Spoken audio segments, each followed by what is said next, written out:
Puji Tuhan. Haleluya Bapak Ibu. Ya haleluya. Ya makan, jika ingin makan, makan aja tapi jangan ngobrol ya. Ya iya, kalau ngobrol di luar aja atau di sekolah minggu. Kenapa? Fokusnya ke saya aja ya. Tolong ya Bapak Ibu ya. Kalau ada yang ngobrol nanti saya tegur. Amin Bapak Ibu. Haleluya. Ya. Setiap Kamis kita ada pendalaman Alkitab. Ya, ini adalah pendalaman yang ketiga. Ya, jadi kalau Bapak Ibu ada yang belum mengikuti pendalaman yang kedua dan yang pertama, silakan saja masuk ke YouTube ya. Ya, YouTube saya, YouTube Mount Hermon Church adalah judulnya Gereja Spasi Hermon. Amin. Saudara akan dibekali, benar. Dan nggak tahu gimana ya, rupanya banyak orang suka pendalaman Alkitab. Sehingga apa? Agak bisa dikatakan viral. Yang pertama, pendalaman pertama sama yang kedua. Karena benar-benar menyingkapkan banyak hal. Yang semula banyak orang Kristen yang tidak menyadarinya. Amin. Dan hari ini juga ada singkapan yang luar biasa. Karena itulah pendalaman yang ketiga ini berjudul pemulihan segala sesuatu. Judulnya adalah pemulihan segala sesuatu. Apa judulnya Bapak Ibu? Pemulihan segala sesuatu. Kalau ada kata pemulihan, pasti sebelumnya ada kondisi sudah rusak. Kalau ada rusak, sebelumnya pasti ada kondisi awal yang masih baik. Benar Bapak Ibu ya? Karena pemulihan itu adalah step yang ketiga. Ya, jadi pemulihan terjadi kalau ada kerusakan. Kerusakan itu terjadi sebelumnya ada kondisi awal yang masih baik. Nah, kondisi awal yang masih baik itu adalah kondisi ketika Adam dan Hawa belum jatuh dosa. Kondisi rusak, yaitu adalah kondisi kedua adalah ketika Adam dan Hawa jatuh dosa dan kehilangan semuanya. Kehilangan semuanya. Kenapa bisa dikatakan kehilangan semuanya? Karena ketika Adam dan Hawa dosa, Allah meninggalkan mereka. Dan ketika Allah meninggalkan mereka, segala sesuatu itu menjadi hilang. Karena hanya di dalam Allah lah ada segala sesuatu. Amin Bapak Ibu. Nah sekarang kita berbicara tentang pemulihan. Ya, pemulihan. Mari kita buka ayatnya. Ibu Odi, kisah seputar selebritis. Oh bukan, kisah para rasul. Ya, saudara boleh ketawa, jangan keselak ya lagi makan. Ya, Kis 2 ayat 21 ya. Pokoknya saudara pendalam Alkitab itu jadi benar-benar dalam. Ya, pemahamannya dalam. Kis 3 ayat 21. Nih saya bacakan ya. Tetapi sekarang tanpa bukan ini Bu. Kis. Oh. Oh iya. Kok bisa salah ketik saya? Kis 3:21. Tadi kis berapa? Ibu Odi soalnya lagi makan jadi nggak konsen. Nah ini baru bener. Iya kok saya udah nyiapin kok bisa beda. Gak apa-apa, tenang aja Ibu Odi, tenang aja. Asal jangan keselak aja, jangan ya. Ya, Kis 3 ayat 21 ini ya saya bacakan ya. Kristus itu harus tinggal di sorga sampai waktu pemulihan segala sesuatu. Seperti yang difirmankan Allah dengan perantaraan nabi-nabinya yang kudus di zaman dahulu. Ya. Jadi ini pemulihan segala sesuatu Bapak Ibu. Siapa yang memulihkan? Roh Kudus. Dan Roh Kudus bisa pulih ketika Roh Kudus kembali kepada manusia. Amin Bapak Ibu. Dan ketika Roh Kudus kembali, itulah kondisi Adam dan Hawa sebelum jatuh dosa.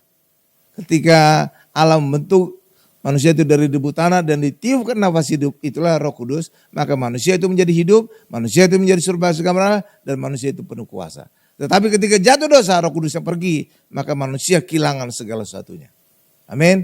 Nah, jadi pemulihan ini terjadi ketika Roh Kudus kembali kepada manusia. Tetapi Roh Kudus bisa kembali harus ada satu syarat. Syarat yang mutlak. Apa itu?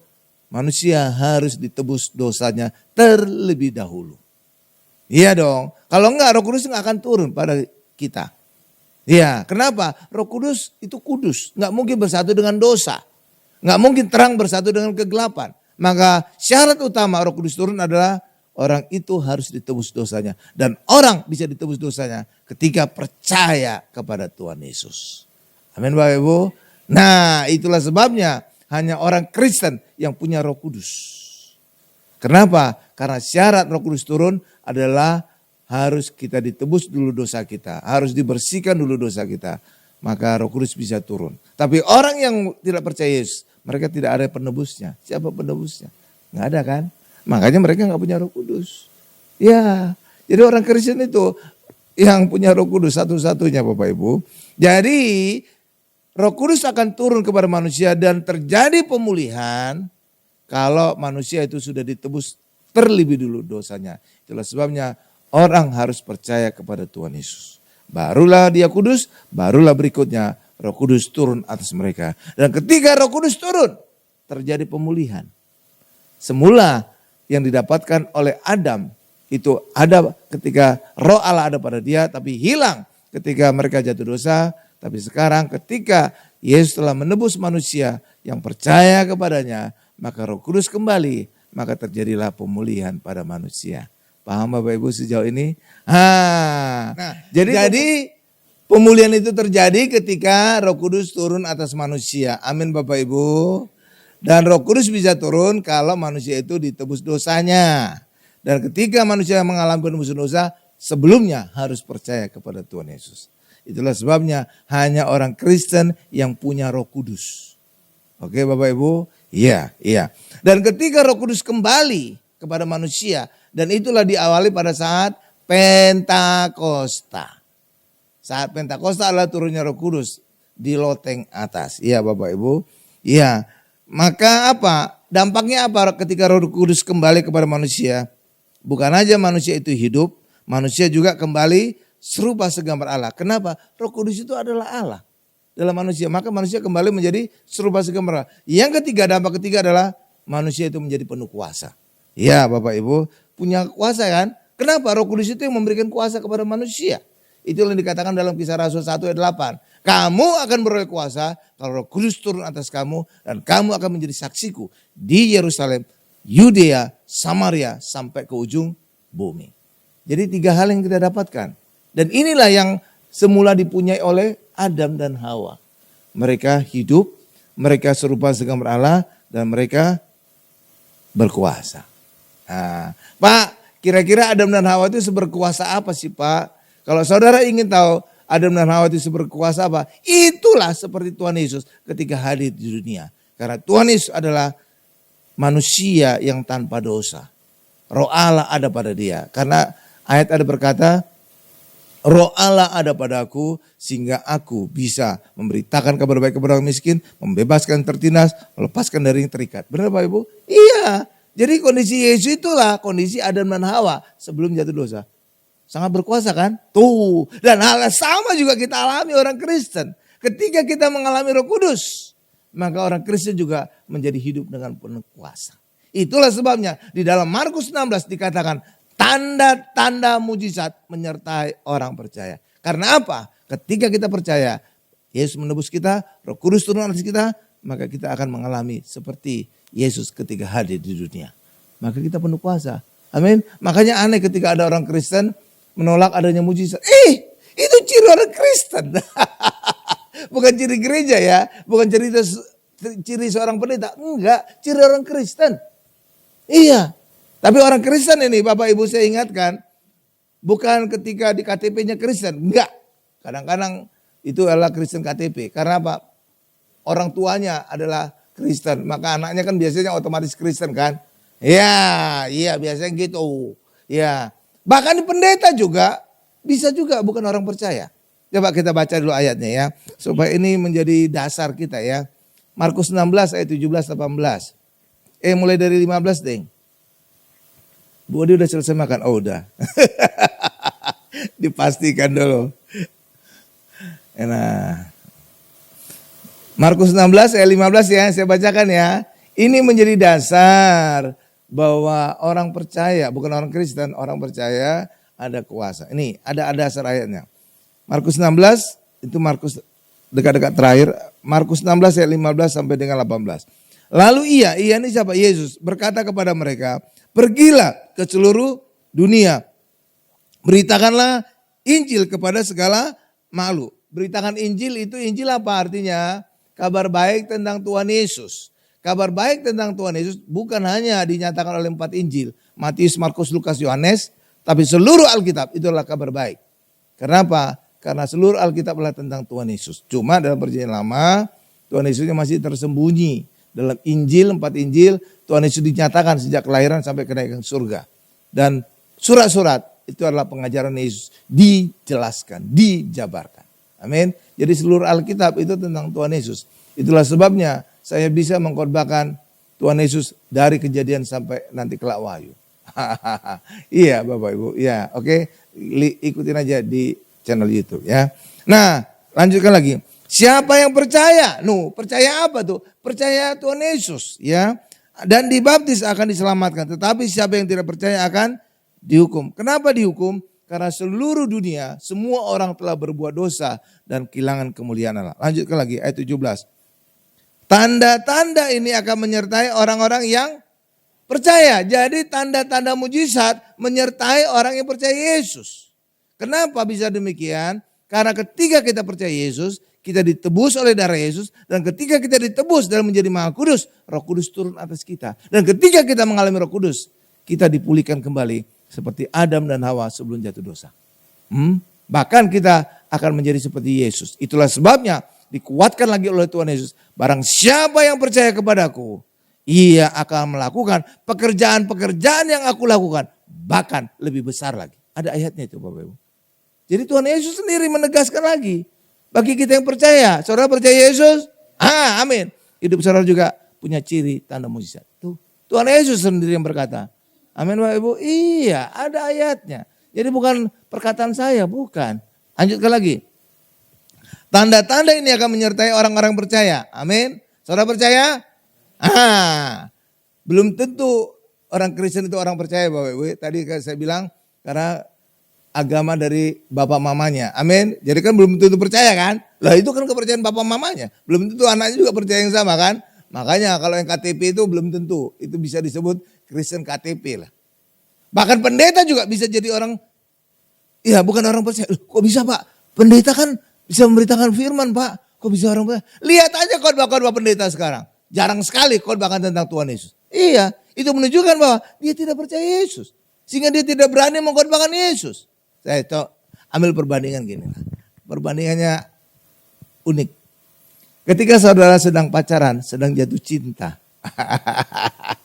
Pernah nggak Bapak Ibu jatuh cinta? Pernah lah. Emangnya kita orang aneh. Kecuali LGBT gitu. Amin Bapak Ibu ya. Saudara pernah jatuh cinta kan? Ketika saudara jatuh cinta, maka pacar saudara itu ada di hati saudara.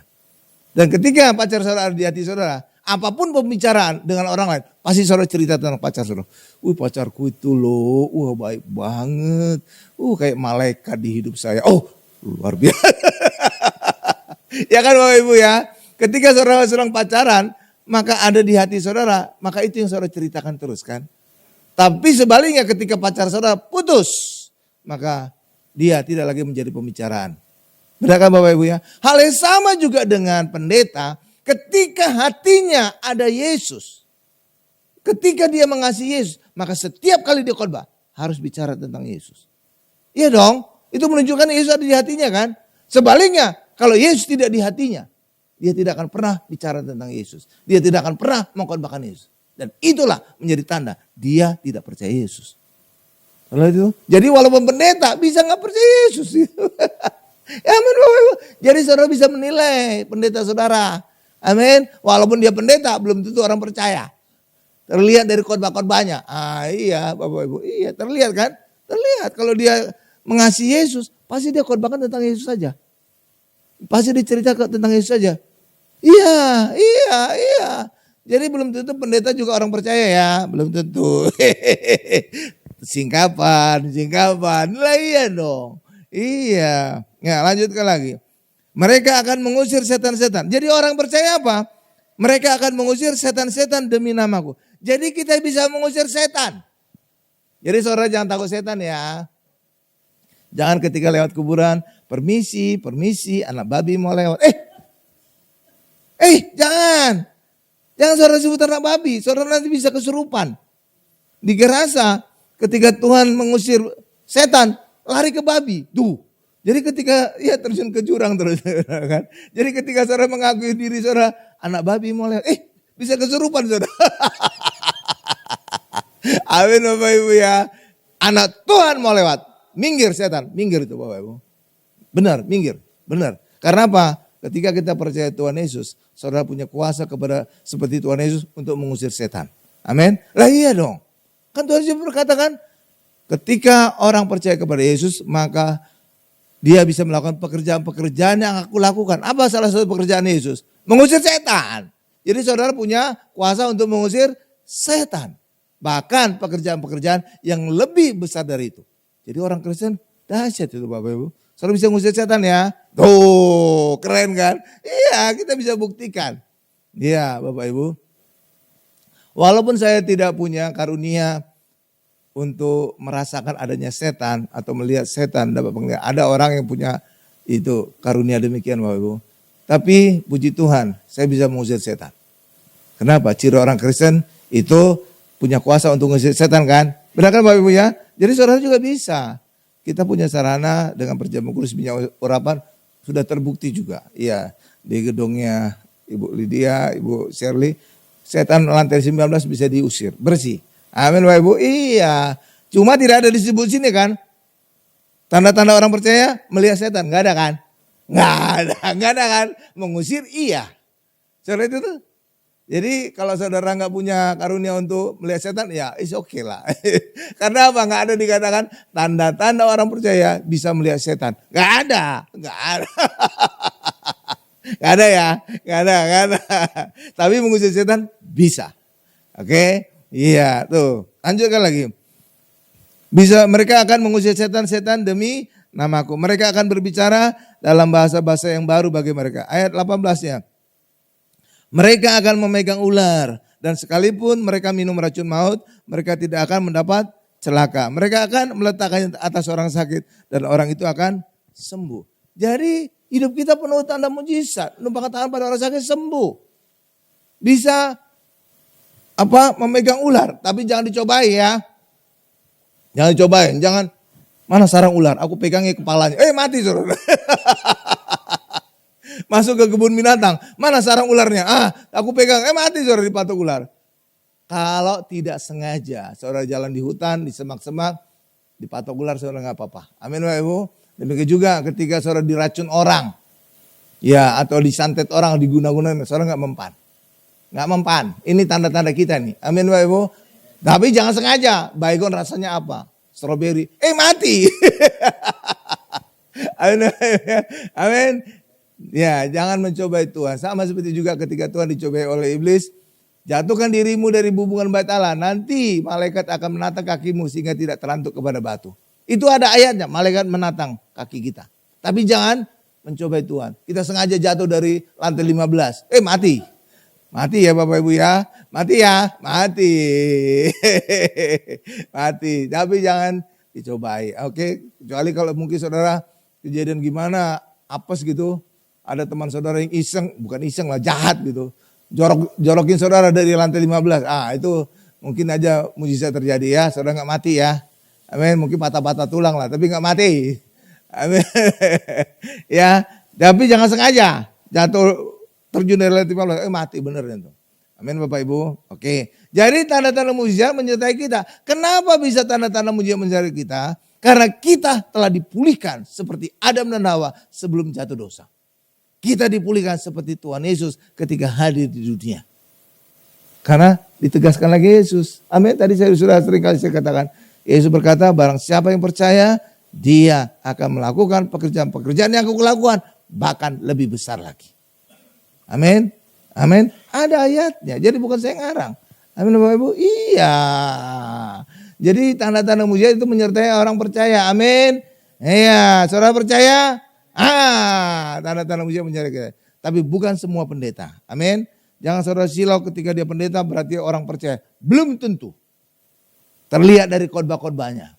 Apakah khotbahnya mengkhotbahkan Tuhan Yesus atau kehidupan sehari-hari? Ya, kalau dia tidak mengkhotbahkan Yesus, berarti Yesus tidak ada di hatinya. Ketika Yesus tidak ada di hatinya, berarti walaupun dia pendeta, dia tidak percaya kepada Tuhan Yesus. Gampang kan? Nilainya kan? Gampang kan? Gampang. Nggak perlu diinterview itu pendeta. Oke ya, cakep. Singkapan Pak. Terus lanjutkan lagi. Oh udah, cuma itu aja. Oke Bapak Ibu ya. Jadi kita sudah dipulihkan ya. Amin. Makanya ciri orang Kristen itu harus ada tanda mujizat. Jadi saudara jangan anti mujizat ya. Orang Kristen tidak mencari mujizat. Tapi mujizat itu adalah buah di dalam kehidupan kita. Iya. Ketika kita percaya kepada Yesus, otomatis mujizat itu akan ada di hidup kita. Otomatis. Jadi saudara ke gereja bukan cari mujizat. Mujizat itu menyertai kita ketika kita percaya Yesus.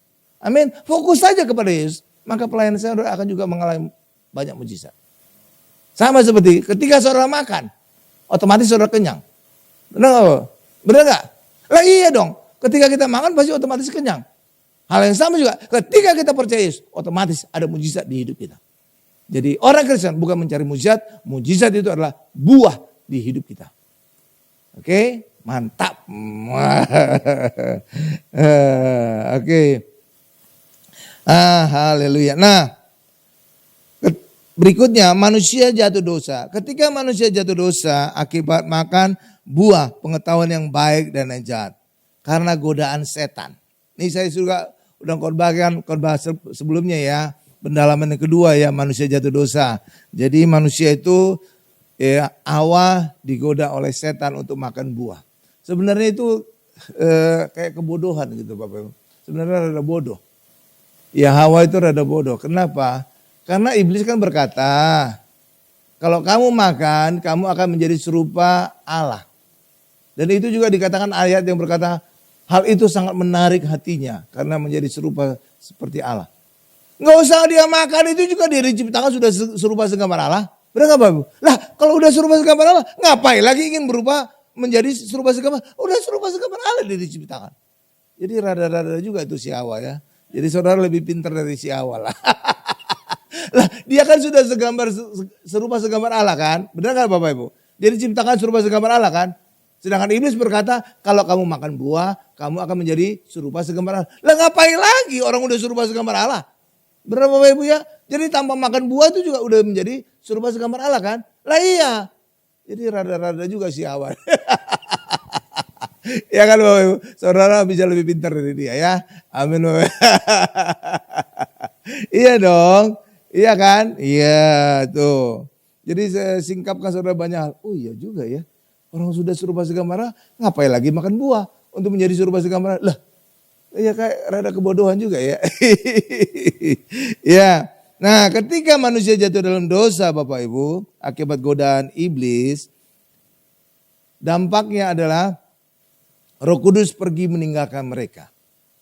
Saudara pernah berpikir enggak? Ketika Adam dan Hawa makan buah itu. Mereka kemudian sadar mereka telanjang. Benar enggak Bapak Ibu ya? Loh selama ini kok mereka enggak sadar mereka telanjang? Saudara pernah berpikiran enggak? Kenapa mereka tiba-tiba sadar? Hah? Saudara tahu kenapa? Karena sebelumnya pakaian mereka walaupun mereka telanjang, pakaian kemuliaan Allah, sinar kemuliaan Allah. Itulah sebabnya walaupun mereka telanjang, mereka enggak kelihatan telanjang. Karena apa? Hidup mereka kan penuh dengan Roh Kudus, sinar kemuliaan Allah. Jadi walaupun mereka telanjang, enggak kelihatan. Loh, karena apa penuh sinar kemuliaan Allah? Sama seperti saudara lah malam-malam hari. Ya di depan mobil nyalain lampunya. Saudara ngelihat gak mobil itu? Enggak. Kenapa? Lampunya itu silau. Membuat saudara tidak bisa melihat mobilnya kan? Iya kan? Lah ya sama. Ketika Adam dan Hawa belum jatuh dosa. Maka sinar kemuliaan Allah menyinari mereka. Dan itulah pakaian mereka. Kemuliaan Allah. Amin Bapak Ibu. Sehingga walaupun mereka sebenarnya telanjang. Tapi mereka tidak sadar telanjang. Kenapa? Sinar kemuliaan Allah menutupi hidup mereka. Amin. Seperti tadi malam hari lampu mobil nyala. Saudara nggak bisa melihat mobilnya. Lampunya saja saudara lihat. Silau gitu ya. Iya kan? Nah tapi ketika sinar kemuliaan Allah hilang dari mereka. Karena Roh Kudus pergi dari mereka. Saat itu mereka melihat, oh iya ternyata kita telanjang. Itu Bapak Ibu. Jadi kesadaran mereka karena sinar kemuliaan Allah tidak lagi mengelilingi mereka. Tidak lagi membungkus mereka. Paham Bapak Ibu? Itulah yang dikatakan semua orang telah berbuat dosa dan telah kehilangan kemuliaan Allah. Jadi sebelum jatuh dosa, kemuliaan Allah membungkus Adam dan Hawa. Paham Bapak Ibu? Tuh luar biasa kan? Oh, itu sebabnya Bapak Ibu. Nah, jadi Roh Kudus meninggalkan manusia ketika jatuh dosa. Kenapa Roh Kudus meninggalkan manusia? Karena kekudusan tidak mungkin bersatu dengan dosa. Tidak mungkin terang bersatu dengan gelap. Makanya Roh Kudus pergi. Yang tinggal sekarang apa? Debu tanah lagi Bapak Ibu. Karena semula kan, ya misalkan inilah. Oh, ini sering sekali saya khotbahkan soalnya. Juga sering mengagetkan orang. Di dalam Kejadian 2 ayat 7, coba Kejadian 2 ayat 7 Bu. Yang kaget ya Bu ya, ntar lagi. Kejadian 2 ayat 7. Nih saya bacakan Kejadian 2 ayat 7.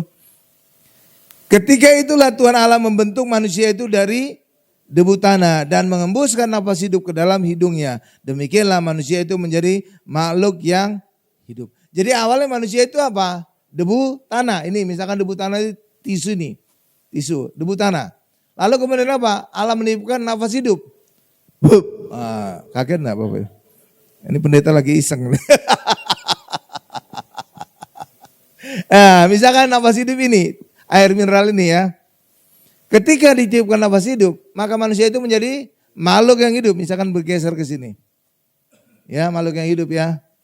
Apalagi yang didapat manusia ketika nafas Allah ada dalam hidupnya. Atau Roh Kudus ada dalam hidupnya. Manusia itu menjadi serupa dan segambar Allah. Amin. Kenapa? Roh Allah ada pada Adam dan Hawa. Amin Bapak Ibu. Pada Adam ya. Apalagi yang didapatkan manusia? Manusia itu menjadi berkuasa. Karena ayat Kisah Rasul 1 ayat 8. Roh Kudus kamu akan beroleh kuasa. Kalau Roh Kudus turun atas kamu. Gitu kita Kisah Rasul 1 ayat 8. Jadi Adam dan Hawa berkuasa. Amin. Jadi ketika napas hidup ditiupkan kepada debu tanah, maka menjadi makhluk yang hidup. Satu. Yang kedua, menjadi serupa segambar Allah karena ada Roh Allah. Yang ketiga, menjadi berkuasa karena Roh Kudus ada pada manusia. Tapi ketika manusia itu dosa, Roh Kudus pergi dari manusia. Kenapa? Kekudusan tidak mungkin bersatu dengan dosa. Terang dan gelap tidak mungkin. Yang tinggal sekarang apa ini? Debu tanah lagi. Debu tanah apa? Benda mati. Debu tanah enggak suruh bergambar Allah. Debu tanah tidak berkuasa. Kalau itu. Jadi hilang semua dari manusia. Hidupnya menjadi mati. Tidak serupa segambar Allah. Dan hilang kuasa. Tuh kan. Hilang segalanya kan. Tuh Bapak Ibu. Oke Bapak Ibu ya. Nah. Iya. Jadi ketika Roh Kudus pergi meninggalkan manusia. Ketika manusia jatuh dalam dosa. Maka manusia menjadi mati. Manusia tidak lagi serupa segambar Allah. Dan manusia tidak lagi berkuasa. Habis ke manusia kan. Sayang ya, kasihan ya. Adam dan Hawa kan. Iya. Dan gawatnya lagi Bapak Ibu. Tempat manusia yang semula di hadapan Allah. Ini digantikan oleh iblis. Semula manusia itu bisa berdiri di hadapan Allah. Tapi ketika iblis mengalahkan manusia. Maka iblislah yang kemudian menjadi berdiri di hadapan Allah. Dan posisi ini dipakai oleh iblis untuk mendakwa manusia. Itulah di dalam kitab Wahyu dikatakan, iblis si mendakwa manusia siang dan malam di hadapan Allah. Ya Bapak, itulah yang terjadi. Dan korban pertama siapa? Itulah Ayub. Yang dikatakan oleh Alkitab. Sebenarnya banyak lagi, manusia itu selalu didakwa oleh iblis. Amin. Dan yang diceritakan oleh Alkitab adalah Ayub. Ayub sangat menderita akibat dakwaan iblis. Dia hilang anaknya, dia hilang harta bendanya, bahkan hilang kesehatannya. Sehingga dia korengan dari atas kepala sampai kaki. Kalau itu hilang semua kan? Iya, itulah dampak dari dakwaan iblis. Amin. Tapi puji Tuhan, lewat Tuhan Yesus mati dan lewat Tuhan Yesus naik ke surga, maka tempat iblis tidak ada lagi di hadapan Allah. Iblis dilempar ke bumi. Amin Bapak Ibu. Dilempar ke bumi sehingga sekarang yang di depan Allah siapa? Tuhan Yesus. Dan Tuhan Yesus di dalam Yohanes 1 Yohanes 2 ayat 1. Yesus berdiri di hadapan Allah sebagai pengantara kita. Ia membela kita siang dan malam di hadapan Allah. Kalau semula iblis di hadapan Allah untuk mendakwa kita siang dan malam, sehingga Allah mau nggak mau harus menghukum kita, menghukum manusia. Tapi ketika Yesus naik ke surga, posisi iblis digantikan oleh Tuhan Yesus yang melakukan sebaliknya. Bukan lagi mendakwa siang dan malam manusia di hadapan Allah, tapi membela manusia siang dan malam di hadapan Allah. Itulah sebabnya ketika orang Kristen di dalam Yesus, maka Allah tidak lagi menghukum kita. Itulah yang dikatakan Roma 8 ayat 1. Sekarang setiap orang yang di dalam Yesus bebas hukuman Allah. Kenapa? Karena Yesus ada di hadapan Allah menggantikan kita, mewakili kita untuk membela kita siang dan malam, sehingga dalam Yesus kita bebas hukuman Allah. Paham Bapak Ibu? Nah itu cakep ya. Cakep ya. Tuh luar biasa. Luar biasa. Iya, haleluya. Haleluya. Coba Bu dibuka aja lah. Ini tambahan ayat 1 Yohanes 2 ayat 1. 1 Yohanes 2 ayat 1. 1 Yohanes 2 ayat 1. Nih saya bacakan di depan udah ada ya. Nanti siap-siap juga bahasa Inggrisnya Bu ya. Karena bahasa Inggrisnya lebih tajam daripada bahasa Indonesia. Anak-anakku, hal-hal ini kutuliskan kepadamu supaya kamu jangan berbuat dosa lagi. Namun jika seorang berbuat dosa, kita mempunyai seorang pengantara pada Bapa, yaitu Yesus Kristus yang adil. Kalau versi bahasa Indonesia itu pengantara. Ya pengantara itu aduh kurang baik di hadapan kita. Bahasa Indonesia kurang baik kan. Kan bisa disebut jadi calo. Atau broker. Kan kurang baik kan. Ya kesannya gimana itu. Tapi kalau bahasa Inggris itu lebih cakep. Lebih tajam. Apa dikatakan? Pada ayat yang sama Bu. Bukan. 1 Yohanes 2 ayat 1. Nah bahasa Inggrisnya. 1 Yohanes 2 ayat 1. Nah. Coba advokatnya ditulis di blog. Tuh. Lebih tajam. Jadi bukan pengantara tapi advokat. Advokat bahasa Indonesia apa? Pengacara. Pembela gitu. Tuh kan lebih tajam kan? Wah lebih tajam. Kalau pengantara apa itu? Calo kali. Broker kali. Ya kan? Kurang gigit lah gitu ya. Ya Bapak Ibu. Tapi advokat. Ingat Hotman Paris. Gitu Bapak Ibu. Ya kan? Iya. Otto Hasibuan. Gitu Bapak Ibu. Iya kan? Iya jadi ingat saudara. Pembela. Pembela kan? Tuh. Jadi Yesus pembela kita. Di hadapan Allah. Siang dan malam loh. Sebelumnya apa? Setan yang di hadapan Allah. Yang mendakwa kita siang dan malam di hadapan Allah. Tapi ketika Tuhan Yesus telah naik ke surga. Maka Yesuslah menjadi advokat kita di hadapan Allah. Yang membela kita siang dan malam di hadapan Allah. Mantap kan? Makanya orang Kristen bebas dari hukuman Allah. Iya, ada pembela kita mantap punya. Haleluya Bapak Ibu. Makanya kita tidak lagi dihukum Allah. Iya ada pembela. Pembelanya gak pernah gagal kan. Kalau pembela manusia bisa ada yang gagal kan. Gak selalu sukses kan. Tapi kalau Yesus membela, mantap. Pasti kita dibebaskan dari hukuman. Amin. Makanya dalam Roma 8 ayat 1. Coba dibaca lah Roma 8 ayat 1 Bu. Supaya makin mantap kita bahwa kita itu gak ada lagi dihukum. Makanya orang Kristen tidak relevan lagi bicara hukuman. Amin Bapak Ibu. Iya jangan berkata orang bule itu lebih pintar dari kita. Enggak Bapak Ibu. Orang bule juga kadang-kadang kurang-kurang juga. Mereka berkata akhir zaman itu adalah judgment day. Ya kan judgment day kan. Artinya apa? Penghakiman. Akhir zaman penghakiman. Enggak ada lagi ngomong penghakiman bagi orang Kristen. Kita sudah ada pembela. Makanya orang Kristen bebas dari hukuman. Mantap. Mana ada lagi judgment bagi kita. Amin. Tuh keren ya. Roma 8 ayat 1 nih saya bacakan. Ini mantap punya. Demikianlah sekarang tidak ada penghukuman. Tuh bagi mereka yang ada dalam Kristus Yesus. Kenapa tidak ada penghukuman? Karena Yesus membela kita. Pembelanya mantap. Makanya gak ada lagi hukuman Allah bagi kita. Amin. Makanya gak relevan lagi orang Kristen bicara tentang penghukuman. Penghukuman apa? Amin Bapak Ibu. Iya Yesus membela kita. Mantap punya urusan. Kalau pembela manusia bisa gagal. Ya kayak Hotman Paris lah atau Otto Hasibuan. Emangnya semua yang dia bela itu berhasil? Belum tentu. Belum tentu kan? Belum tentu. Tapi kalau Yesus bela, oh mantap punya. Makanya dipastikan oleh ayat bahwa kita dalam Yesus bebas hukuman Allah. Amin. Mantap. Lanjutkan lagi. Saudara disingkap banyak hal ya. Tuh rajin-rajin ya. Hadir dalam pendalaman Alkitab ya. Mantap lah pokoknya. Saudara makin dalam nanti. Ya.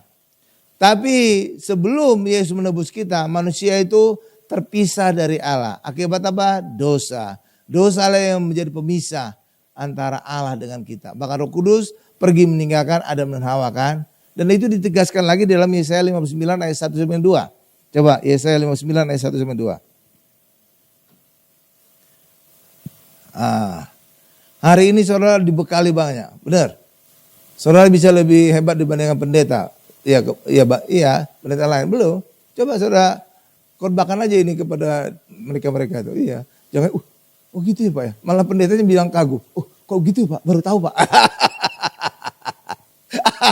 Iya Bapak Ibu, iya. Gak percaya cobain aja. Tes aja.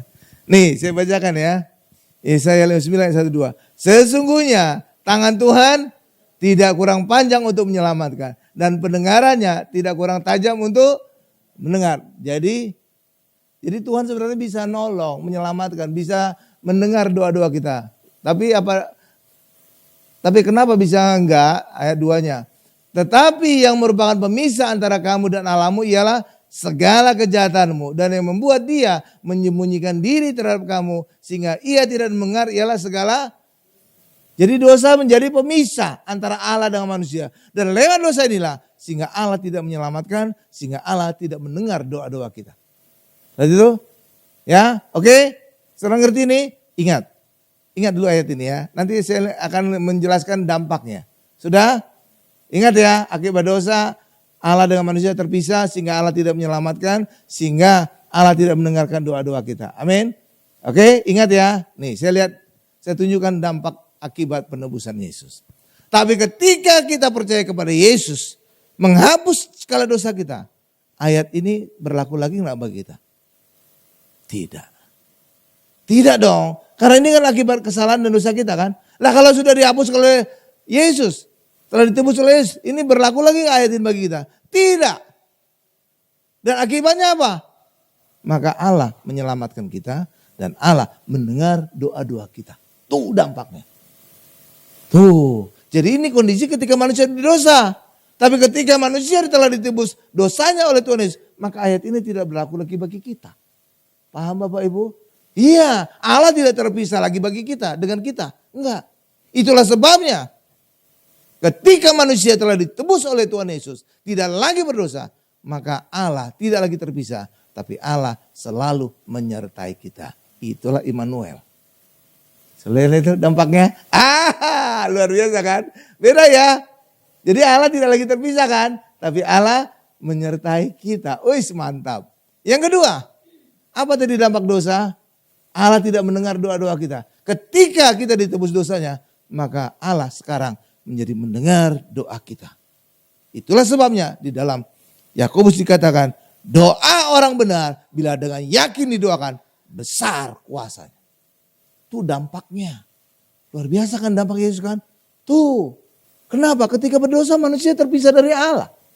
Ketika manusia berdosa, doa-doa kita tidak didengar oleh Allah. Tapi ketika dosa kita dihapus oleh Yesus, harus terjadi kebalikannya. Allah menyertai kita, itulah Immanuel, dan Allah mendengar doa-doa kita. Itulah sebabnya doa orang benar, bila dengan yakin didoakan, besar kuasanya. Saudara, orang benar bukan benar karena perbuatan kita, tapi benar karena penebusan Yesus. Dan dampaknya ketika seorang benar, doa-doa kita besar kuasanya. Berikan dulu kemuliaan bagi Tuhan Yesus Bapak Ibu. Luar biasa kan?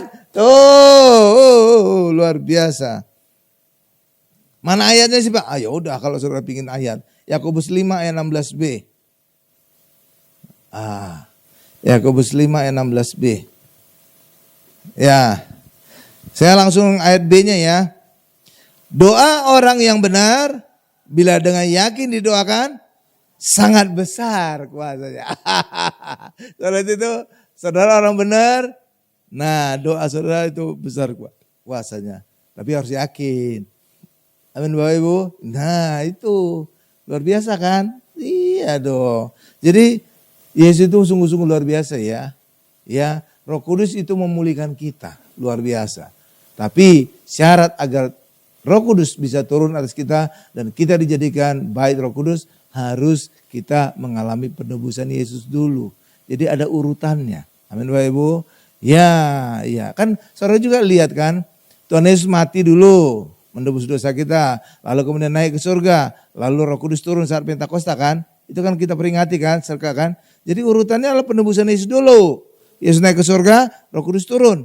Amin. Jadi Roh Kudus bisa turun kalau sebelumnya ada penebusan dulu. Amin Bapak Ibu. Jadi orang Kristen percaya penebusan Yesus, maka berikutnya Roh Kudus turun atas kita. Tuh. Makanya orang yang tidak percaya Yesus, Roh Kudus tidak akan pernah turun. Lah turun gimana? Mereka belum dikuduskan. Amin Bapak Ibu. Iya jijik nanti Roh Kudus turun. Amin Bapak Ibu. Iya dong, orang belum kudus. Amin. Nah luar biasa. Jadi Tuhan Yesus itu luar biasa menebus dosa kita. Sebenarnya ya, Tuhan Yesus itu datang ke dunia itu bukan menebus dosa orang Kristen, tapi menghapus dosa dunia. Iya, coba kita buka ayatnya, Yohanes 1 ayat 9b. Saudara sejauh ini melihat banyak singkapan, amin. Amin Bapak Ibu ya, luar biasa. Makanya rajin-rajin ya ikut pendalaman Alkitab ya. Bukan hanya itu, nanti ada hadiah. Setelah khotbah ini, nanti saya akan mengajukan pertanyaan, 3 pertanyaan. 1 pertanyaan sulit, hadiahnya Alkitab baru loh. Yang kedua, pertanyaan rada-rada gampang. Ya, rada-rada gampang itu dapat cangkir Bromo. Amin Ibu ya. Kan enak kan? Udah diberkati firman Tuhan, dapat souvenir lagi. Keren. Ajak teman-teman ya. Pendalaman Alkitab kita nih yuk. Ayo. Selain dibekali firman Tuhan, saudara juga dapat souvenir dari gereja. Amin. Cakep kan? Iya. Ya, coba ya Yohanes 1 ayat 9b. Saudara bisa catat, boleh. Ya, khotbah saya catat, boleh. Tapi saudara juga nggak usah perlu catat semua. Kenapa? Nanti di akhir khotbah ini, kalau saudara ingin catatan khotbah ini, bisa minta ke Ibu Odi. Ya, nanti tinggal di share. Karena apa? File khotbah ini saya sudah share ke handphonenya Ibu Odi. Jadi nanti bisa di share kepada Bapak Ibu yang membutuhkan. Enak kan? Udah catatan khotbahnya kok tersedia. Keren ya. Bahkan juga catatan khotbah yang kedua dan yang pertama itu juga ada ke Ibu Odi. Tinggal minta aja. Tapi Ibu Odi jadi rada repot scroll WA saya agak udah jauh gitu Bapak ya. Oke. Nih Yohanes 1 ayat 9. Ya. Ini saya bacakan ya. Pada keesokan harinya Yohanes melihat Yesus datang kepadanya dan ia berkata, lihatlah anak domba Allah. Ini siapa nih? Menuju ke siapa? Yesus yang menghapus dosa dunia. Ada nggak disebut menghapus dosa orang Kristen? Tidak. Menghapus dosa dunia. Artinya apa? Seluruh dunia ketika Yesus mati di kayu salib, semuanya dihapus dosanya. Dan ketika mereka semua dihapus dosanya, apa dampaknya? Nama mereka tercatat di dalam kitab kehidupan. Tapi dengan berjalannya waktu, ternyata mereka tidak percaya kepada Yesus, maka satu demi satu nama mereka dihapus dari kitab kehidupan.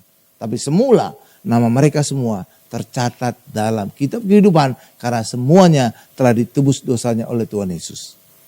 Tapi ketika mereka tidak percaya, satu persatu dihapus. Gawat ya. Nah, orang Kristen juga bisa demikian. Kenapa bisa Pak? Karena ketika orang Kristen tidak lagi berfokus kepada Tuhan Yesus. Kok orang Kristen bisa tidak berfokus kepada Tuhan Yesus Pak? Iya, karena sudah dinubuatkan pada akhir zaman oleh kitab Wahyu. Pada akhir zaman, ya manusia tidak lagi mengandalkan Tuhan Yesus. Dan sekarang sudah terlihat. Saudara cek saja pendeta-pendeta saudara sudah jarang mengkhotbahkan tentang Tuhan Yesus. Artinya apa? Tuhan Yesus tidak lagi di hati mereka. Bahaya kan? Tuh. Lah iya dong. Khotbah itu kan menyatakan Ya, mengkhotbahkan tentang apa yang ada dalam pikiran dan hati mereka kan? Lah iya dong. Makanya kalau saudara perhatikan khotbah pendeta, banyak kali juga menceritakan pengalaman mereka kan? Iya, apa yang mereka alami, apa hidup mereka, mereka ceritakan juga kepada jemaat kan? Jadi kalau mereka tidak cerita tentang Tuhan Yesus, berarti apa? Diragukan. Yesus mesti ada nggak di hati mereka? Iya kan Bapak Ibu? Iya, itulah sebabnya moto gereja kita menyiapkan umat yang layak bagi Tuhan untuk tetap tercatat di surga. Tetap tercatat. Jadi semula kita sudah tercatat, tapi ketika hidup kita tidak lagi berfokus, tidak lagi mengandalkan Tuhan Yesus, maka nama kita juga bisa terhapus dari kitab kehidupan. Itulah sebabnya saya selalu mengkhotbahkan tentang Allah dan Tuhan Yesus, agar setiap kita bisa mengenal Yesus, bisa mengenal Allah, dan mereka tetap tercatat namanya di kitab kehidupan. Amin. Tuh. Itulah menjadi alasan kenapa saya khotbahkan Tuhan Yesus terus. Bahkan lebih dahsyat lagi, saya khotbahkan Tuhan Yesus dari kitab Kejadian, Keluaran, Imamat, Bilangan, Ulangan, bahkan kelak kitab Wahyu. Kesimpulannya harus Tuhan Yesus. Belum ada saya lihat di dunia, di YouTube, minimal di YouTube, pendeta yang mengkhotbahkan berurutan dari Kejadian sampai Wahyu. Tapi kesimpulannya harus Tuhan Yesus. Gak ada. Coba tunjukkan kepada saya kalau ada pendeta demikian. Amin Bapak Ibu, gak ada kan? Gak ada. Tapi gereja ini sudah melakukan. Amin. Kenapa? Karena saya punya kesadaran. Ketika Yesus dikhotbahkan, saudara akan selalu berfokus kepada Yesus. Amin. Dan ketika saudara berfokus kepada Yesus, nama saudara tetap tercatat dalam kitab kehidupan. Tapi kalau pendeta tidak lagi khotbahkan Yesus, bagaimana kita bisa berharap jemaat hatinya ada Yesus? Enggak mungkin. Enggak mungkin. Karena apa? Ketika kita semakin dikhotbahkan tentang Tuhan Yesus, kita akan semakin lama semakin kenal kan Yesus kan. Kenal maka lama-lama akan selalu menjadi pusat pikiran kita, pusat hati kita kan. Lah kalau nggak pernah dikhotbahkan, bagaimana sih saudara bisa berharap Yesus ada lagi di hati jemaat? Nggak bisa. Amin Bapak Ibu, paham ya? Makanya saya terlalu ekstrim banget itu mengkhotbahkan Yesus. Iya Bapak Ibu, apapun saya khotbahkan tentang Yesus. Luar biasa, luar biasa. Jadi saudara lihat itu ya. Jadi Tuhan Yesus menghapus dosa dunia. Jadi bukan orang Kristen aja ya. Bahkan orang Kristen juga bisa kehilangan namanya tercatat di sorga ketika mereka tidak berfokus lagi pada Tuhan Yesus. Nubuatan di kitab Wahyu itu bagaimana Pak perkataannya Pak? Perkataannya begini. Bahwa pada akhir zaman nanti ada tanda 66 di tangan kanan dan di dahi. Saudara pernah baca ayatnya? Amin Bapak Ibu. Tanda 66. Tanda itu adalah angka manusia. Mengandalkan hidup pada manusia, kekuatan manusia, itu artinya 66. Bukan yang lain-lain Bapak Ibu. Iya, angka 66. Baca saja beberapa ayat sebelumnya, setelahnya. Itu ada, ini angka manusia. Iya. Cara baca ayatnya. Ya nanti ya, tugas ya. Ya kerjain ya, besok ujian. Ayo Bapak Ibu ya. Jadi angka 66 itu pada apa ditaruh? Tangan kanan dan dahi. Itu punya arti apa? Kitab Wahyu saudara harus tahu. Kunci kitab Wahyu itu kitab simbol. Jangan dibaca harafiah. Amin. Tangan kanan punya arti apa? Ini menunjukkan kekuatan. Kalau saudara menunjukkan kekuatan kepada orang, pasti menunjukkan tangan kanan. Awas kamu ya, benjol kamu. Gitu ya. Jarang orang menunjukkan tangan kiri. Ada? Ada tangan kiri Bapak Ibu? Ada? Nggak ada kan? Nggak ada. Demikian juga. Walaupun saudara pemain sepak bola, kaki saudara kuat, saudara nggak pernah menunjukkan kekuatan dengan kaki. Lihat kaki saya. Iya, betisnya aja kayak sanggulan gitu. Saking besar. Saking besar itu jadi kayak sanggul. Ya kan, nggak ada kan? Nih saya tendang kamu sampai ke bulan. Nggak ada kan? Nggak ada kan? Nggak ada kan? Pasti tangan kanan kan? Menunjukkan kekuatannya tangan kanan. Demikian juga kalau menunjukkan hikmat, akal budi apa? Menunjukkan apa? Dahi. Mikir gitu kan Bapak Ibu ya. Iya kan? Nggak pernah menunjukkan perut kan? Mikir, kok perut ditunjuk? Apalagi dengkul, nggak pernah kan? Itu otaknya didengkul nanti. Nggak pernah kan? Selalu dahi kan? Mikir gitu kan? Iya. Jadi itu punya gambaran apa? Punya gambaran pada akhir zaman orang tidak lagi mengandalkan Yesus sebagai kekuatan Allah dan hikmat Allah. Tapi manusia telah mengandalkan kekuatannya sendiri dan hikmatnya sendiri. Itulah artinya. Amin Bapak Ibu. Angka 66 itu angka manusia karena manusia diciptakan pada hari yang ke-6. Paham Bapak Ibu? Bukan chip ya, bukan chip. Banyak ada pendeta berkata, itu chip di tangan kanan dan di dahi. Itu salah, nggak boleh dunia ditarik untuk menjelaskan Alkitab. Terbalik gitu. Tapi yang benar adalah harusnya Alkitab yang menjelaskan dunia. Amin Bapak Ibu. Jangan pakai duniawi menjelaskan Alkitab. Itu salah, terbalik. Alkitab yang harus dipakai untuk menjelaskan dunia. Amin. Amin. Nah, makanya akibat khotbah pendeta yang ngawur gitu, pada saat kemarin COVID, orang disuntik jadi curiga. Jangan-jangan ini tanda 666. Sampai mereka juga harus jadi takut untuk divaksin. Aduh gimana tuh. Iya kan pendeta jadi menghalangi program pemerintah jadinya. Ngaco kan Bapak Ibu. Iya. Ya katanya kan ada chip. Di vaksin ada chip. Kacau. Sehingga orang Kristen jadi banyak yang takut juga divaksin. Gimana sih? Amin Bapak Ibu. Jangan ya. Jangan melihat kitab Wahyu sebagai harafiah. Tapi itu adalah kitab simbol. Amin. Luar biasa. Jadi gitu Bapak Ibu. Jadi pada akhir zaman orang Kristen telah menyingkirkan Yesus. Ditendang keluar Yesus. Kasihan ya. Itulah yang dikatakan pada ayat surat di Wahyu Bapak Ibu. Ya kepada jemaat di Laodikia. Yesus berdiri di depan pintu mengetok. Harusnya Yesus ada di mana? Di luar atau di dalam rumah? Dalam rumah. Tapi sekarang Yesus ditendang keluar. Sehingga Yesus ada di luar ngetok-ngetok pintu. Kasihan dengarlah saya dengar. Kasihan kan? Yesus itu sekarang ditendang. Coba saudara lihat aja di gereja. Emangnya banyak gereja sekarang mengkhotbahkan Yesus? Tidak. Buktikan sendiri di gereja saudara masing-masing. Iya, kasihan Yesus. Jadi ini sudah dibuatkan pada akhir zaman. Ya, jadi itu bukan peringatan kepada orang yang belum percaya Yesus untuk percaya Yesus menerima. Bukan, itu lihat aja suratnya di kitab Wahyu. Kepada apa? Jemaat di Laodikia. Jadi ini surat kepada gereja. Laodikia itu gambaran apa Laodikia? Gambaran gereja akhir zaman. Gereja awal zaman itu gereja Efesus. Karena itu tuh. Iya, jadi itu gambaran 7 gereja itu gambaran perkembangan gereja. Amin Bapak Ibu. Dan gereja akhir zaman adalah gereja Laodikia.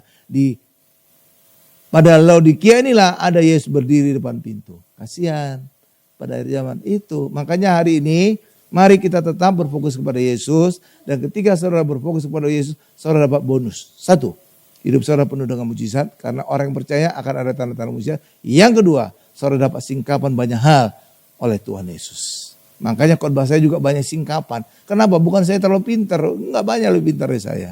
Tapi kenapa? Pewahyuan Tuhan ada dalam hati saya. Makanya disingkapkan banyak. Kalau tidak, ayat berkata, ada ayat yang berkata, kalau tidak berfokus kepada Tuhan Yesus, pikiran mereka akan tumpul dan pikiran mereka berselubung. Ada ayatnya di Korintus. Nanti lihat ya, di rumahnya PR, tugas, besok ujian. Iya, Korintus. Pikiran mereka menjadi tumpul. Benar, itu ayatnya, tumpul. Tumpul pikiran mereka dan seperti berselubung. Tapi ketika berfokus pada Yesus, semuanya disingkapkan. Tuh kan, luar biasa kan? Oh, jadi ketika kita tidak berfokus Yesus, pikiran pendeta itu jadi tumpul. Bukan kata saya, kata ayat itu. Dan mereka seperti berselubung. Makanya khotbahnya gitu-gitu aja. Iya, nggak ada singkapan. Nah iya, itu saya ungkapkan lewat ayat. Bukan kata saya, bukan saya pintar, enggak. Tuhan yang memberikan banyak pewahyuan. Ketika berfokus pada Yesus, Tuhan menyatakan, meneguhkan firman yang saya sampaikan dengan tanda mujizat dan juga menyingkapkan banyak pewahyuan. Makanya di gereja ini banyak mujizat. Banyak mujizat, bukan saya ngejar mujizat, enggak. Ngejar aja Tuhan Yesus, otomatis mujizat itu akan terjadi. Itu adalah buah mujizat itu. Amin. Keren kan? Luar biasa. Mujizatnya juga luar biasa Bapak Ibu. Iya kan? Itu tanya Ibu Lydia dan Ibu Shirley. Ya mall ini udah hidup lagi kan? Udah mulai kan? Saudara tadi datang sini kan ada lagi renovasi kan? Tuh, itu menjadi bukti itu. Luar biasa. Demikian juga ada orang vonis operasi, bebas operasi. Mujizat itu. Iya, karena apa? Saya berfokus kepada Tuhan Yesus.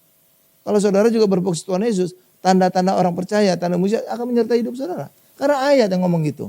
Amin. Iya, kalau gereja juga pendeta ingin pelayanan penuh mujizat, fokus saja kepada Tuhan Yesus. Iya. Periksa khotbah kamu. Iya, periksa. Fokus kepada Tuhan Yesus. Mantap punya urusan. Keren. Haleluya. Jadi orang Kristen ketika dihapus oleh Tuhan Yesus dosanya menjadi maha kudus. Kita maha kudus ya Bapak Ibu ya. Amin. Walaupun dunia kadang-kadang melihat kita maha kudus. Ya Bapak Ibu. Iya kan kadang-kadang kita juga aneh-aneh gitu Bapak ya. Tapi di hadapan Tuhan kita maha kudus. Buktinya 2. 1. Roh Kudus diutus oleh Allah untuk hadir di hidup kita. Itu menjadi bukti bahwa kita telah menjadi maha kudus. Kalau nggak maha kudus nggak mungkin Roh Kudus turun atas kita. Iya dong. Roh Kudus itu kan Allah yang kudus kan. Iya akan hadir pada orang yang maha kudus. Iya itu menjadi bukti pertama. Bahwa kita telah menjadi maha kudus di hadapan Allah. Sehingga Roh Kudus turun atas kita. Bahkan Roh Kudus menjadikan kita bait Roh Kudus. Amin Bapak Ibu. Lah iya dong. Itu menjadi bukti bahwa kita orang kudus. Maha kudus kan. Bukan hanya kudus loh. Maha kudus. Iya.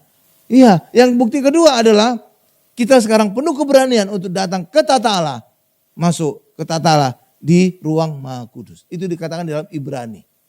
Iya itu menjadi bukti kedua. Oleh darah Yesus. Iya Bapak Ibu. Jadi kalau berdasarkan upaya kita nggak bisa menjadi maha kudus. Enggak, walaupun kita pakai pakaian tertutup semua dari atas ke bawah, enggak akan bisa kudus kita Bapak Ibu. Iya enggak. Karena apa? Kitab Yesaya juga berkata, kesalehanmu, kekudusanmu seperti kain kotor. Iya ada ayat. Iya, cari ya, tugas lagi. Ada ayat itu ya. Amin Bapak Ibu. Bapak Ibu pernah dengar kan ayatnya kan? Nah, jadi kesalehan kita, kekudusan kita seperti kain kotor. Itulah sebabnya manusia tidak bisa mengandalkan perbuatan baiknya untuk menjadi kudus di hadapan Allah. Amin. Tuh, saya berdasarkan ayat aja. Supaya walaupun ada timbul kontroversi. Oh iya ayat ngomong gitu kok. Jadi bukan pendeta hari itu sesat. Tidak, ada ayat. Oke ya lanjut. Ya, jadi ketika kita sudah dikuduskan oleh Yesus. Tata Allah itu menjadi tata kasih karunia. Tapi kalau dalam perjanjian lama, saudara tahu tata Allah itu tata apa? Tata penghakiman. Kenapa bisa tata penghakiman? Karena belum ada penebus dosa. Orang Israel belum ada ditebus dosanya. Itulah sebabnya Allah terus menghakimi orang Israel. Karena apa? Mereka selalu gagal melakukan hukum Taurat. Dan apalagi ditambah lagi, iblis selalu mendakwa manusia siang dan malam di hadapan Allah. Dan Allah mau gak mau akan menghukum. Kenapa? Memang benar terjadi pelanggaran. Manusia gagal melakukan hukum Taurat. Karena hukum Taurat itu sempurna. Standar kekudusan kesempurnaan Allah. Makanya manusia yang tidak sempurna selalu gagal. Makanya iblis mendakwa dan Allah menghukum. Karena memang benar manusia gagal. Tapi ketika manusia telah ditebus dosanya oleh Tuhan Yesus. Maka tidak ada lagi celah untuk iblis mendakwa kita. Amin Bapak Ibu. Lah iya dong. Makanya kita bebas hukuman. Dan Allah melupakan dosa-dosa kita. Amin. Tidak lagi mengingat dosa-dosa kita. Amin. Jadi tata Allah bagi orang Kristen bukan lagi tata penghakiman tapi tata kasih karunia. Tapi pada perjanjian lama tata Allah tata penghakiman. Karena Allah harus menghakimi orang Israel yang gagal melakukan hukum Taurat. Amin Bapak Ibu. Tuh cakep. Jadi kita luar biasa di dalam Yesus. Nah Roh Kudus memulihkan segala sesuatu loh Bapak Ibu. Saat Pentakosta Roh Kudus turun dan penuhi semua murid. Saat itulah manusia dipulihkan seperti Adam dan Hawa sebelum jatuh dosa. Amin. Ya, oke. Roh Kudus turun dalam bentuk apa Bapak Ibu? Lidah-lidah seperti nyala api ya. Api ya. Saya pernah bertanya-tanya enggak? Kenapa tidak dalam wujud burung merpati? Padahal ketika Tuhan Yesus dibaptis, Roh Kudus turun dalam wujud burung merpati. Kenapa pada saat Pentakosta Roh Kudus turun dalam wujud lidah-lidah seperti api? Saudara bisa kritis Bapak Ibu. Alkitab itu bisa menjelaskan. Bisa. Sekritis apapun orang Kristen bisa dijelaskan. Cuma saudara harus minta tuntunan Roh Kudus supaya menyingkapkan semua itu. Kenapa? Karena seluruh tulisan di Alkitab diilhami oleh Roh Kudus. Maka saudara juga harus minta Roh Kudus yang sama untuk menjelaskannya kepada saudara. Pasti mantap punya. Amin. Jangan tanya yang lain-lain. Pendeta itu terbatas. Iya Bapak Ibu. Makanya saya tidak pernah membuka forum tanya jawab kepada jemaat. Enggak pernah. Kenapa? Karena saya sadar. Saya itu kecil. Tidak mengerti semua tentang Allah. Kalau ada pendeta yang berani membuka tanya jawab kepada jemaat. Dan dia siap menjawab semua pertanyaan jemaat. Apapun itu. Maka artinya Allah itu dibuat kecil. Segede otaknya dia. Berarti apa? Dia bisa mengerti tentang Allah. Itu merendahkan Allah itu. Mana mungkin Allah yang maha besar bisa dimengerti oleh otak pendeta yang kecil. Saudara bisa bayangkan, logikanya gitu nggak mungkin kan? Jadi kalau dia berani membuka pertanyaan, ya jemaat bertanya apa aja, berarti apa? Allah itu bukan maha besar. Karena bisa dimengerti oleh otaknya yang kecil. Saudara paham itu? Jadi itu meremehkan Allah. Iya. Makanya saya tidak pernah membuka forum tanya jawab. Kenapa? Karena saya sadar Allah itu maha besar. Otak saya kecil. Tidak mungkin bisa mengerti segala hal tentang Allah. Seperti itu. Itulah namanya membesarkan Allah. Tapi ketika kita berkata aku mampu menjawab semua pertanyaan. Itu artinya Allah itu bukan maha besar. Tapi segede otaknya dia. Lihat itu. Tuh dasar logikanya ada. Ada. Makanya saya nggak berani membuka tanya jawab kepada jemaat. Apapun pertanyaan. Enggak. Karena ketika saya membuka. Berarti Allah bukan lagi maha besar. Tapi segede otaknya saya. Nah, itu kan. Setelah itu tuh kebenarannya tuh. Jadi saudara bisa menilai kalau ada pendeta yang berani membuka pertanyaan apa saja dari jemaat. Oh itu berarti dia tidak melihat Allah itu maha besar. Sadari bahwa Allah itu maha besar. Banyak hal yang tidak kita mengerti tentang Allah. Amin Bapak Ibu. Amin. Amin. Itu namanya penghormatan kepada Allah.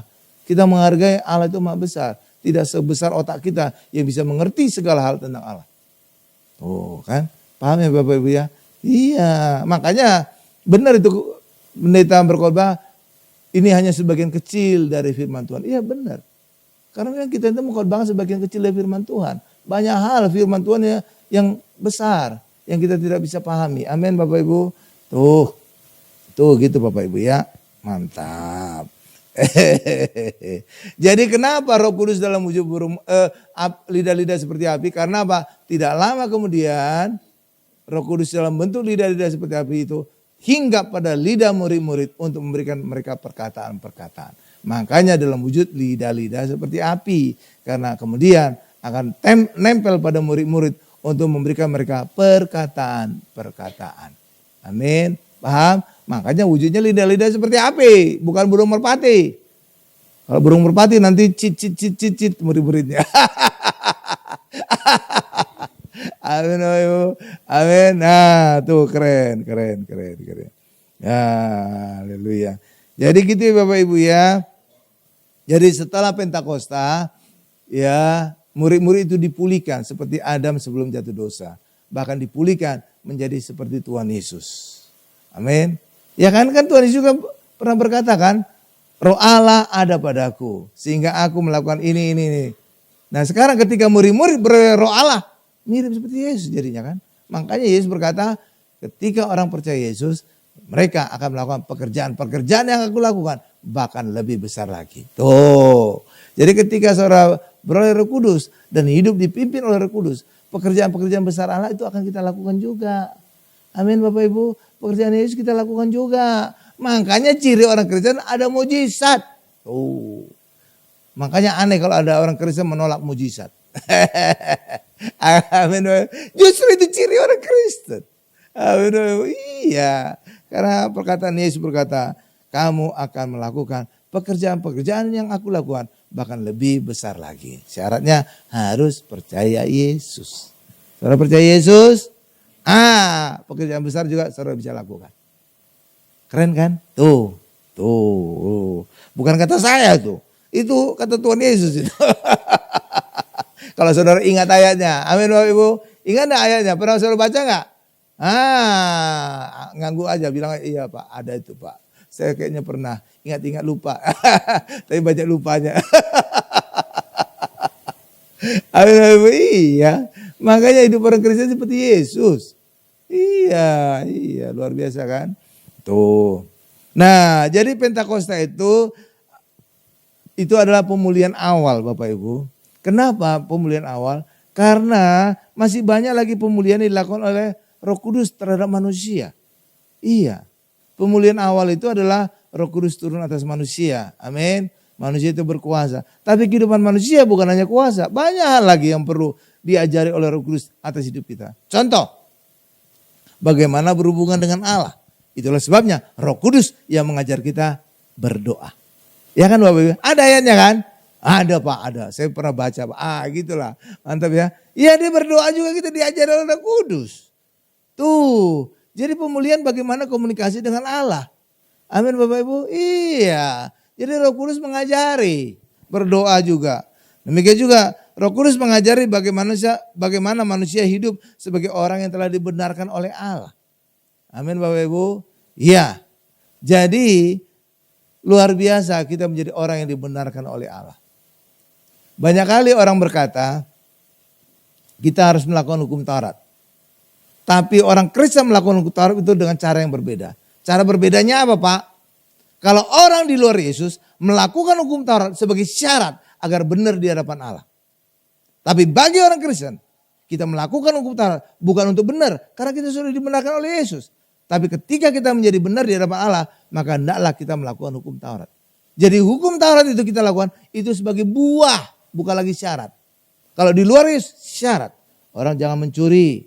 Orang jangan membunuh. Orang jangan berzina. Itu kan syarat untuk menjadi benar di hadapan Allah kan. Lah kalau orang Kristen kita sudah benar. Oleh darah Yesus kita sudah benar. Jadi hukum Taurat itu kita lakukan sebagai buah. Bukan lagi syarat. Lihat bedanya apa? Nah. Jadi ketika kita sudah benar oleh darah Yesus. Hendaklah kita jangan mencuri. Tadi saya katakan lagi. Bagi orang di luar Yesus. Mereka harus melakukan hukum Taurat untuk menjadi benar. Karena hukum Taurat itu sebagai syarat. Jangan berzina, jangan mencuri, jangan membunuh segala macam. Itu syarat agar mereka benar di hadapan Allah. Tapi bagi orang Kristen, kita sudah benar oleh darah Yesus. Maka kita melakukan hukum Taurat itu sebagai buah. Jadi ketika kita sudah benar, janganlah kita mencuri. Hendaklah kita jangan mencuri. Ketika kita sudah benar, hendaklah kita jangan membunuh. Ketika kita sudah benar, hendaklah kita jangan berzina. Jadi hukum Taurat itu sebagai buah di hidup kita. Bukan lagi syarat. Lihat bedanya? Kalau orang di luar Yesus, hukum Taurat itu syarat. Kita harus melakukan hukum Taurat agar benar di hadapan Allah. Kita jangan mencuri agar benar di hadapan Allah. Jangan membunuh agar benar. Jadi syarat. Tapi orang Kristen ini buah. Jadi hukum Taurat itu tetap dilakukan. Tapi dalam posisi sebagai buah. Amin Bapak Ibu. Nah oke. Tuh lihat bedanya. Lihat bedanya ya. Jadi orang Kristen tetap melakukan hukum Taurat. Tetap. Tapi sebagai buah posisinya. Bukan sebagai syarat. Lihat paham? Apa bedanya ya? Keren kan? Kenapa sebagai buah? Karena kita sudah dibenarkan oleh Yesus. Jadi tidak lagi perlu kita melakukan hukum Taurat untuk menjadi benar. Kita sudah benar. Paham ya Bapak Ibu ya?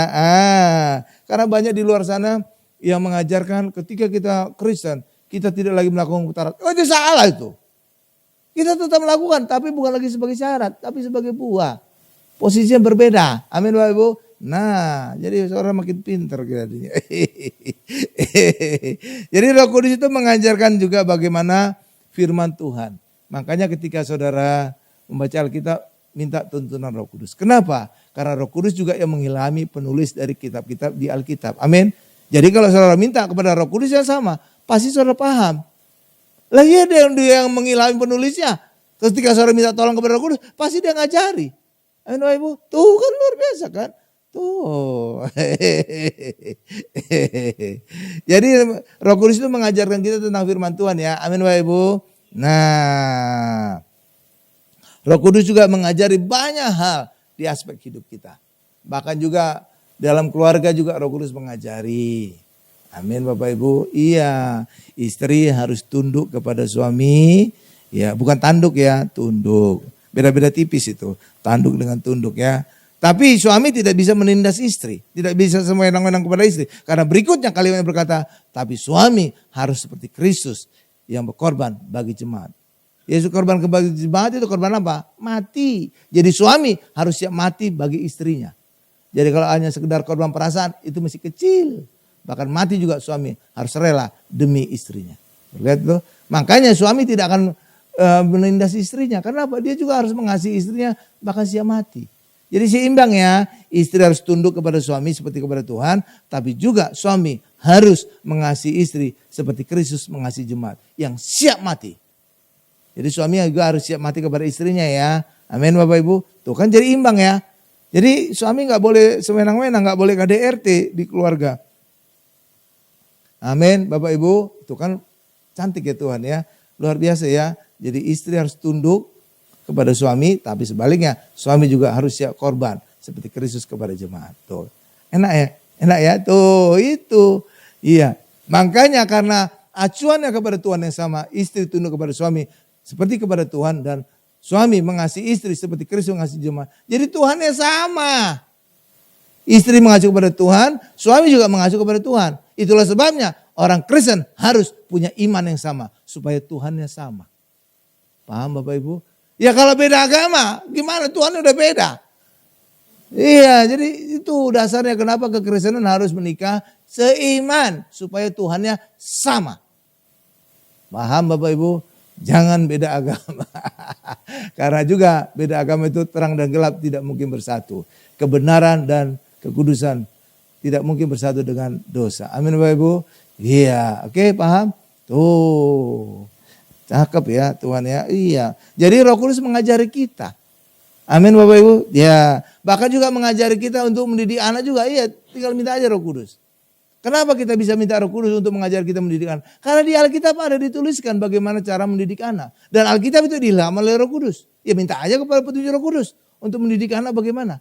Amin. Iya, saya minta Roh Kudus ketika anak saya didik. Benar Bapak Ibu? Benar. Saya nggak sembarangan mendidik anak saya. Saya sesuai Alkitab. Ketika anak saya cengeng, nakal gitu Bapak Ibu, saya pukul benar. Saya pukul benar. Tapi saya pukul sesuai Alkitab. Harus dengan yang lentur. Itulah seperti sapu lidi. Iya Bapak Ibu. Iya nggak apa-apa dipukul anak. Nggak akan mati tuh. Kecuali kalau saya pukul dengan balok besi, mati tuh. Tapi kalau dipukul dengan sapu lidi nggak ada masalah itu Bapak Ibu. Amin Bapak Ibu. Amin ya. Iya karena itu Alkitab berkata, pukullah juga di bagian yang banyak dagingnya, pantatnya. Jangan pula kepalanya. Jangan itu. Itu namanya orang tua Amin Bapak Ibu ya. Pukullah pantat. Pantatnya kan tebal dagingnya. Itu Bapak Ibu. Jadi membal gitu. Dung gitu. Ya jadi aman. Aman terkendali. Jangan kepala ya. Saudara itu rada-rada itu kalau. Tapi luar biasanya lagi. Saudara itulah juga kasih Tuhan bagi kita. Ketika saya memukul anak saya kembali ke kamar, saya nangis. Karena seperti saya memukul diri saya sendiri.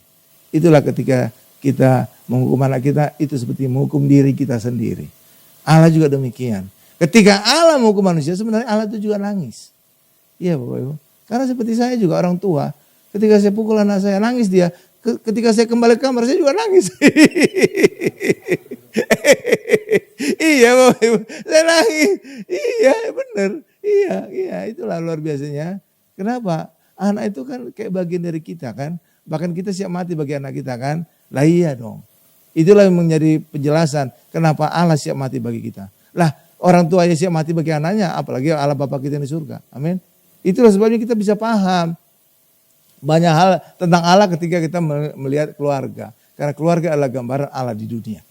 Amin. Makanya juga kalau menjelaskan apa sih Pak Tritunggal Allah? Ya lihat aja di keluarga. Keluarga itu ada Tritunggal Allah, situ gambarannya. Allah Bapa, Allah Anak, Allah Roh Kudus. Tuh ada Bapa, Ibu dan Anak. Itu Tritunggal Allah. Itu walaupun 3 pribadi, itu satu kesatuan. Amin. Sama juga Tritunggal Allah kan. Itu penjelasannya. Banyak orang di luar sana bingung. Apa itu Tritunggal Allah? Bingung kan. Iya lihat aja keluarga. Walaupun mereka 3 pribadi. Tapi itulah satu kesatuan. Oke Bapak Ibu ya. Iya. Ya amin Bapak Ibu. Jadi Roh Kudus mengajarkan banyak hal di dalam kehidupan kita. Amin. Ya saya tutup. Saya simpulkan khotbah ini.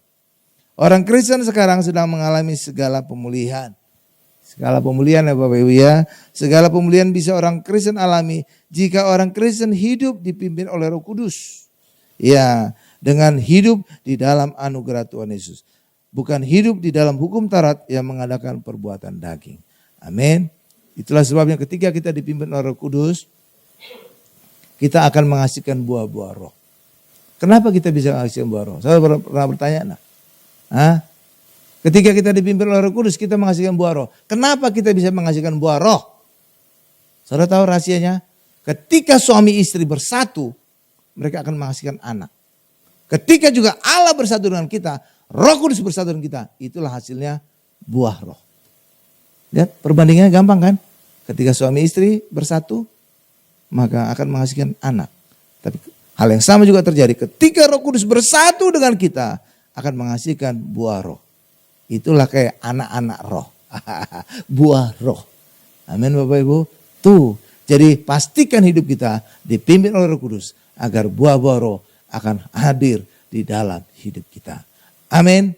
Kita tundukkan kepala kita. Terima kasih Tuhan untuk firman-Mu hari ini. Setiap kami hari ini diajar secara luar biasa tentang pemulihan segala sesuatu. Pemulihan ini dilakukan oleh Roh Kudus. Tetapi Roh Kudus bisa turun dan memulihkan manusia ketika sebelumnya manusia ditebus oleh darah Yesus. Sehingga dosa kita diampuni, dosa kita dihapus. Lewat kita telah dihapus dosa kita, kita menjadi Maha Kudus. Saat itu Roh Kudus bisa turun atas kita. Dan pemulihan akan dilakukan Roh Kudus di dalam kehidupan kita. Itulah sebabnya izinkan Roh Kudus memimpin hidup kita. Agar lewat Roh Kudus memimpin hidup kita akan dihasilkan buah-buah roh. Terima kasih Tuhan untuk firman-Mu. Dalam nama Yesus kami berdoa dan mengucap syukur. Haleluya. Sama-sama kita berkata amin. Ya. Kuis berhadiah. Saya tanya ya Bapak Ibu ya. Kapan? Ya langsung ini kuis. Langsung saya tanya, langsung ada yang jawab. Siapkan aja mic untuk siapa yang akan angkat tangan dulu ya. Siapa yang bisa, nanti mic akan diedarkan kepada Bapak Ibu. Ya. Nih pertanyaannya. Siapa yang memulihkan manusia dan apa syaratnya? Itu pertanyaan yang sulit lah. Alkitabnya belum ada ya? Nah, Alkitab sama 2 cangkir. Nah, ini dia Bapak itu, lihat. Saudara tergoda enggak ada Alkitab. Tuh, ada Alkitab ya, siapa bisa menjawab? Ya Bapak Ibu ya.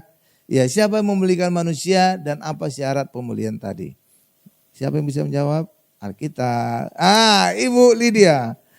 Silakan Ibu. Memulihkan kita Tuhan Yesus.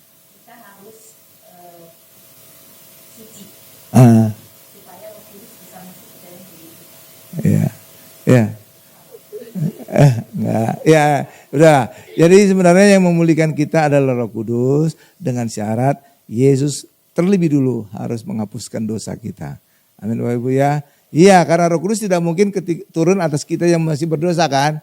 Ya, harus dihapus dulu dosa kita, barulah Roh Kudus bisa turun dan memulihkan hidup kita. Amin. Ya, mendekati 80%. Ya, tetap benar.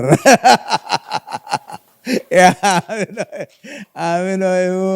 Oke, pertanyaan yang gampang sekarang. Ada 2 pertanyaannya, dapat cangkir. Ya, cangkir dari Mon Hermon ya. Kan menarik kan? Iya, enak kita sambil senang-senang dengar firman Tuhan, pendalaman. Terus juga ada pertanyaan dapat souvenir. Ya, haleluya. Tuhan Yesus setelah naik ke surga menggantikan posisi iblis. Apa sebelumnya yang dilakukan oleh iblis di hadapan Allah dan apa kemudian dilakukan oleh Tuhan Yesus di hadapan Allah? Siapa yang bisa menjawab? Ibu, ada evangelis Yunan Saragi. Baik, terima kasih Ibu Gembala. Iya. Sebelum Tuhan Yesus naik ke surga, Iya. tetapi iblis yang melakukan mendakwa manusia supaya tetap jatuh ke dalam dosa. Dan setelah Tuhan naik ke surga, Tuhanlah yang menggantikan posisi iblis dan juga bukan sebagai pendakwa tetapi sebagai pembela manusia. Demikian. Iya. Jadi saya sempurnakan ya dianggap benar lah 80%. Ya, jadi pada saat Tuhan Yesus belum mati menebus dosa manusia, iblislah yang ada di hadapan Allah. Kenapa iblis bisa di hadapan Allah? Karena iblis menggantikan posisi Adam dan Hawa yang jatuh dosa. Dan posisi iblis di hadapan Allah ini mendakwa manusia siang dan malam di hadapan Allah. Kenapa iblis bisa mendakwa? Karena manusia selalu gagal melakukan hukum Taurat. Maka selalu ada celah iblis untuk mendakwa. Itulah sebabnya orang Kristen jangan kembali hidup dalam hukum Taurat untuk menjadi benar di hadapan Allah. Karena itu ujungnya gagal. Dan ketika gagal, iblis bisa mendakwa kita. Karena apa? Iya, kita gagal pasti ada celah iblis untuk mendakwa kita. Benar Bapak Ibu? Karena segala dosa adalah kegagalan manusia melakukan hukum Taurat. Seperti mencuri. Itu kan larangan hukum Taurat kan. Membunuh kan. Benar Bapak Ibu? Jadi semua dosa itu mengacu kepada kegagalan manusia melakukan hukum Taurat. Ketika Yesus belum mati menebus dosa manusia, maka manusia selalu gagal, maka iblis selalu punya celah untuk mendakwa manusia. Sia dan malam dapat Allah. Tapi ketika Yesus telah menebus manusia, ya Bapak Ibu, sehingga hukum Taurat bukan lagi syarat, bukan lagi sebagai syarat untuk manusia menjadi benar, tapi karena kita sudah dibenarkan oleh Allah, maka iblis tidak punya celah lagi untuk mendakwa manusia. Mendakwa apa? Orang udah benar kok. Nah, gitu Bapak Ibu. Iya kan? Makanya Yesus menjadi pembela kita, advokat kita siang dan malam di hadapan Allah. Jadi posisinya berkebalikan dari iblis ya. Kalau iblis mendakwa kita siang dan malam di hadapan Allah karena gagal melakukan hukum Taurat, sedangkan Yesus membela kita siang dan malam di hadapan Allah karena kita sekarang telah dibenarkan oleh Tuhan Yesus. Amin. Nah, jadi jelas ya. Tuh. Ya, silakan cangkir berpindah tangan.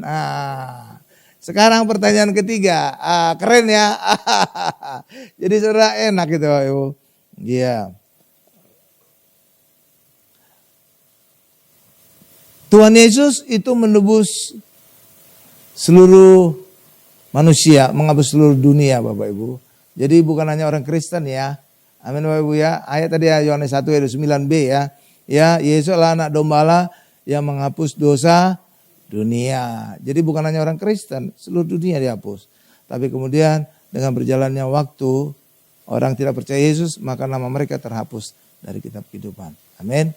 Amin Bapak Ibu ya. Nah, apakah orang Kristen bisa terhapus namanya dari kitab kehidupan? Siapa yang jawab? Ya, lain? Siapa yang mau jawab? Apakah orang Kristen bisa namanya terhapus dari kitab kehidupan? Ya, ini Bapak di belakang. Ya, silakan Pak. Bisa Pak. Ya, kenapa bisa? Karena Tuhan Yesus sudah menebus dosa-dosa.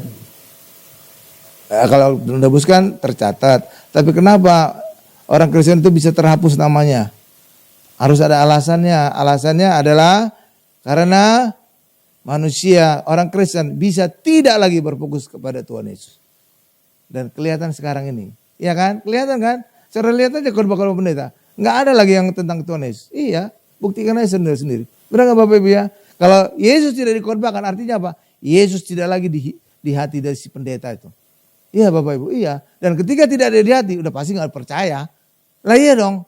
Iya kan Bapak Ibu ya? Lah iya. Ketika Yesus tidak lagi dikhotbahkan, itu menjadi pertanda bahwa Yesus tidak lagi di hati pendeta itu. Dan ketika tidak ada di hati pendeta itu, artinya pendeta itu tidak lagi mengandalkan Yesus di hidupnya. Dan itu juga berbahaya. Kenapa? Dia transferkan kesalahan dia kepada jemaat. Sehingga jemaat juga tidak lagi mengandalkan Yesus dalam kehidupan. Bahaya itu. Paham? Dan lewat ketika orang Kristen tidak lagi berfokus kepada Tuhan Yesus, itulah saatnya nama mereka terhapus dari kitab kehidupan. Amin. Ya 70% nggak apa-apa. Ya cangkir dianggap benar lah. Amin Bapak Ibu ya. Sudah habis hadiahnya. Minggu depan ada lagi Kamis ya. Jika ingin dapat hadiah, jika ingin semakin mengerti tentang Alkitab, datang lagi ya. Jangan datang sendiri, ajak teman-teman, keluarga. Amin. Kalau perlu satu RT diajak. Amin. Selalu 3 ya. Satu pertanyaan sulit, dua lagi yang ya. Oke, kita berdoa. Terima kasih Tuhan untuk saat pendalaman Alkitab ini kami dibekali tentang pemahaman tentang Allah dan Tuhan Yesus. Dan tujuan dari pendalaman ini adalah agar kami semakin mengenali Yesus. Dan ketika kami semakin mengenal Yesus, kami bisa mengandalkan Yesus di dalam kehidupan kami. Ketika kami bisa mengandalkan Yesus, disitulah awal kemenangan kami alami. Kenapa? Karena di dalam Yesuslah ada berkat, di dalam Yesuslah ada kesembuhan, di dalam Yesuslah ada kelepasan, di dalam Yesuslah kami bisa lebih dari pemenang. Terima kasih Tuhan untuk pendalaman Alkitab ini. Dalam nama Yesus kami berdoa dan mengucap syukur. Amin.